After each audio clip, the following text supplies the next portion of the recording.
গর্ত থেকে উদ্ধার করার পর এক জঙ্গি বাঘ যখন দয়ালু মানুষের উপর চড়াই হলো, তখন এক চতুর শিয়াল কীভাবে নিজের বুদ্ধি খাটিয়ে সেই মানুষের প্রাণ বাঁচালো তা জানতে ভিডিওটি শেষ পর্যন্ত দেখুন। বাঘটি যখন গর্তের ভিতরে বাঁচার জন্য ছটফট করেছিল, ঠিক তখনই সেই পথ দিয়ে যাচ্ছিল এক সরল মনের পথচারী। বাঘটি তাকে দেখা মাত্রই খুব মিষ্টি সুরে কেঁদে কেঁদে বলল, ও হে দয়ালু মানুষ, দয়া করে আমাকে এই গর্ত থেকে উদ্ধার করো। আমি তোমাকে কথা দিচ্ছি, আমি তোমার কোনো ক্ষতি করব না, উল্টো সারা জীবন তোমার এই উপকারের কথা মনে রাখবো। পথচারীটি ছিল ভীষণ দয়ালু। সে বাঘের মিষ্টি কথায় বিশ্বাস করে বনের এক শক্ত গাছের ডাল কেটে গর্তের ভিতর নামিয়ে দিল। বাঘটি সেই ডাল বেয়ে উপরে উঠে এলো, কিন্তু মুক্ত হওয়া মাত্রই বাঘের আসল রূপ বেরিয়ে পড়ল। সে পথচারীর দিকে হিংস্র চোখে তাকে গর্জন করে বলল, আমি অনেকক্ষণ ধরে এই গর্তে ক্ষুধার্ত অবস্থায় আটকে ছিলাম, তাই এখন আমি তোমাকেই খেয়ে আমার ক্ষুধা মিটাবো। পথচারীটি ভয়ে কাঁপতে কাঁপতে বলল, এ কেমন বিচার? আমি তোমার প্রাণ বাঁচালাম আর তুমি আমাকে খেতে চাও? এটা তো ঘোর অন্যায়। বাঘটি হেসে বলল, এই দুনিয়ায় এটাই নিয়ম, উপকার করলে অপকার পেতে হয়। পথচারী তখন বলল, ঠিক আছে, আমরা বনের অন্য প্রাণীদের কাছে বিচার চাই।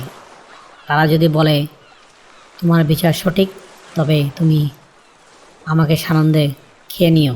তারা প্রথমে গেল বনের এক বড় বটগাছের কাছে।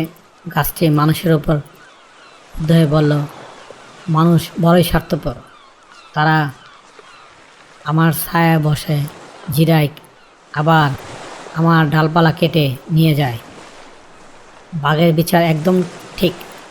এরপর তারা গেল এক বড় মহিষীর কাছে। মহিষী বলল, মানুষ যতদিন শক্তি আছে আমাদের খাটায়, বুড়ো হলে কসাইয়ের কাছে বেঁচে যায়। বাঘ ভাই, তুমি একে খেয়ে একদম ঠিক করবে। পরপর দুইবার মিথ্যা বিচার পেয়ে পথচারীটি তার জীবনে আশা ছেড়েই দিল। ঠিক তখনই সেখান থেকে দিয়ে যাচ্ছিল বনের সবচেয়ে চতুর প্রাণী একটি শিয়াল। পথচারীটি শেষ আশা নিয়ে শিয়ালের কাছে পুরো ঘটনাটা খুলে বলল এবং বিচার চাইল।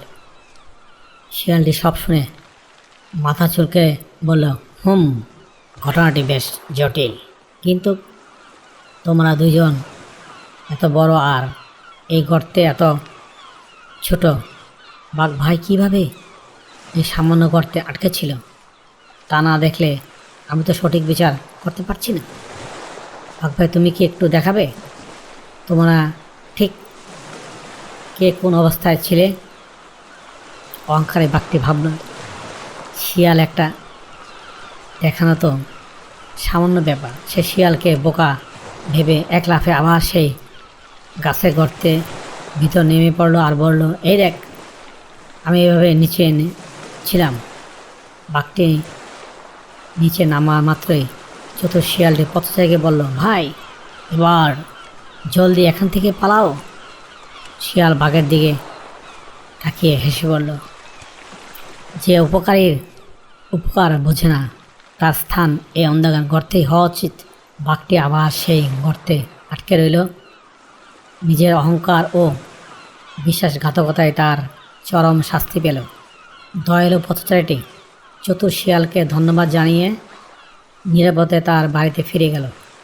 থাইল্যান্ডের এই প্রাচীন গল্পটি আমাদের এই শিক্ষা দেয় যে বিশ্বাসঘাতকতা পরিণত কখনো ভালো হয় না। যারা উপকারী অপকার করে শেষ পর্যন্ত তারা নিজেরাই নিজেদের বিপদ ডেকে আনে। আর এই কঠিন পরিস্থিতিতে মাথা ঠান্ডা রেখে বুদ্ধি খাটানো যে কোনো বড় বিপদ থেকে মুক্তি পাওয়া যায়। হ্যালো বন্ধুরা, আজকের এই গল্পটি কেমন লাগলো কমেন্টসের মধ্যে নিচে জানিও। আরও এরকম গল্প পেতে হলে আমাদের চ্যানেলটি সাবস্ক্রাইব করো এবং পাশে থাকো। ধন্যবাদ। Thank you for watching. Please subscribe.